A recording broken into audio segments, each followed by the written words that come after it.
Hallo liebe Volleyballfreunde, der Crazy Flight X3 ist da, das heißt es gab ein neues Update. Diesmal muss man aber etwas genauer hinschauen, was sich hier verändert hat.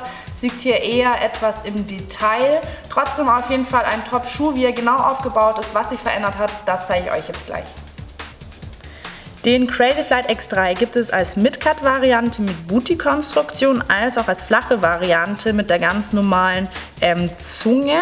Generell sind die Schuhe gleich, das heißt die Dämpfung als die Außensohle sind identisch, das Obermaterial ist gleich, nur hier eben ist die flache Variante eben nur bis zum Knöchel geschnitten und eben diese Sockenkonstruktion bzw. Zungenkonstruktion ist anders. Schauen wir uns im Detail jetzt mal an, was sich verändert hat. Das ist zum einen das Obermaterial hier vorne.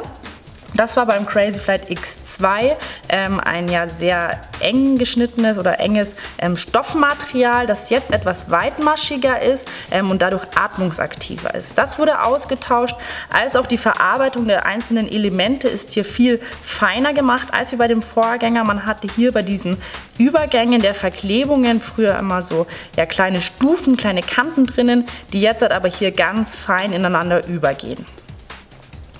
Wie ist der Crazy Flight X3 Mid-Cut-Variante in diesem Fall aufgebaut? Wir haben hier diese Sockenkonstruktion, die sich um den Fuß komplett einmal rumlegt, die dann eben umgeben ist von dieser Außenschale, die übergeht in dieses Mesh-Material. Hinten ist der Schuh stabil, das heißt, man hat hier hinten eine verstärkte Fersenkappe, die auch hier außen nochmal durch diese Verklebungen verstärkt ist. Im Mittelfußbereich ist dann quasi hier auch schon dieses etwas festere, diese festere Schale, die um den Socken rumgelegt ist. Geht man nun weiter nach vorne, geht diese über in das Mesh-Material, welches dann deutlich flexibler wird. Und hier vorne in der Fersen, an der Zehenkappe sieht man auch nochmal diese Verstärkungen, die den Schuh einfach nochmal länger haltbar machen. Die Mittelsohle als auch die Außensohle sind gleich geblieben wie beim Crazy Flight X2. Das heißt, man hat hier wieder diese Adidas typische Boostsohle. Das ist quasi ein Schaumstoff, der sehr weich ist und vor allem auch sehr reaktionsfreudig. Das heißt, die Energie wird tatsächlich gespeichert und auch wieder an den Spieler zurückgegeben.